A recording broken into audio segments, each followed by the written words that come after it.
पश्चिम रेल्वेवर लांब पल्ल्याच्या गाड्या आणि लोकलही उशिराने धावतात। पालघरमध्ये पहाटेपर्यंत मुसळधार पाऊस झालाय आणि त्यामुळे पश्चिम रेल्वेची वाहतूक काहीशी विस्कळीत झाली। मानगाव स्टेशनवर पहाटे ट्रॅक पाण्याखाली गेला होता, तर पालघर इथं सुद्धा काही काळ सिग्नल फेल झाले होते आणि केळवे परिसरामध्ये पाणी ट्रॅकवर आलेलं होतं। सध्या पाऊस थांबलेला आहे आणि आता पाणी ओसरायला सुरुवात झालेली आहे। त्यामुळे पश्चिम रेल्वेवर आज वाहतूक काहीशी विस्कळीत झाल्याचं चित्र पाहायला मिळते। पालघरमधल्या मुसळधार पावसाचा हा पश्चिम रेल्वेला फटका बसलाय। वानगाव केळवेमध्ये ट्रॅकवर पाणी आलेलं होतं आणि त्यामुळे काही काळ इथली वाहतूक विस्कळीत झाली होती। आता पाणी ओसरायला सुरुवात झाली आहे आणि काही वेळामध्ये वाहतूक सुद्धा सुरळीत होईल। सध्या पाऊस थांबलेला आहे। केळवे परिसरात पाणी ट्रॅकवर आलेलं होतं, तर पालघरमध्ये काही काळ सिग्नल सुद्धा फेल झालेले होते।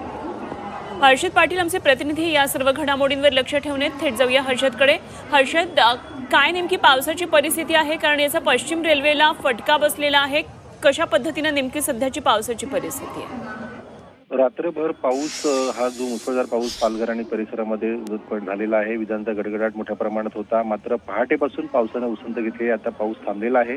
मात्र याचा जो परिणाम आहे तो पश्चिम रेल्वेच्या लांब पल्ल्याच्या गाडीवर जास्त झालेला पाहायला मिळतो। त्याचप्रमाणे लोकल सेवा सुद्धा उशिराने धावत आहेत। अनेक गाड्या ह्या केळवा स्टेशन लांब पल्ल्याच्या गाड्या ह्या लूप देऊन पुढे नेण्यात आणल्याचं समोर आलेलं आहे। त्यामुळे सकाळीच कामावर जाणाऱ्या चाकरमान्यांना त्रास सहन करावा लागला असला तरी सध्या पाणी ओसरलेलं आहे आणि जी रेल्वे सेवा आहे ती लवकरच पूर्ववत होईल आणि चाकरमान्यांचे होणारे हाल थांबतील असं चित्र आहे।